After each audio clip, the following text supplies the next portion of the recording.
ایک دن ریحان نے فریحہ کو کال کی۔ اس کی آواز میں ایک عجیب سا جوش تھا۔ فریحہ، تیار ہو؟ میں لاہور پہنچ گیا ہوں، آج شام ہم مل سکتے ہیں؟ فریحہ کے لیے یہ لمحہ خواب جیسا تھا۔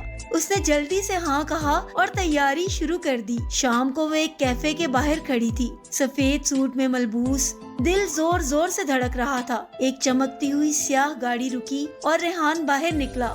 وہ بالکل ویسا ہی تھا جیسا تصاویر میں، لمبا، خوبصورت، گہری آنکھوں والا۔ اس نے مسکرا کر کہا، فریحہ۔ فریحہ نے شرماتے ہوئے سر جھکایا۔ ہاں ریحان۔ دونوں اندر چلے گئے۔ ریحان نے بات شروع کی اور چند ہی منٹوں میں فریحہ کی جھجک ختم ہو گئی۔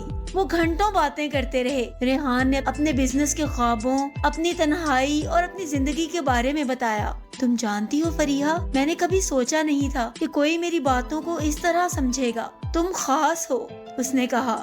فریحہ کا دل پگھل گیا۔ اسے لگا کہ وہ اس کی دنیا کا حصہ بن چکی ہے، لیکن اس ملاقات کے بعد ریحان کا رویہ کچھ بدلا۔ وہ پہلے جیسے پیار سے بات نہیں کرتا تھا، اس کے پیغامات بھی کم ہونے لگے۔ فریحہ پریشان تھی۔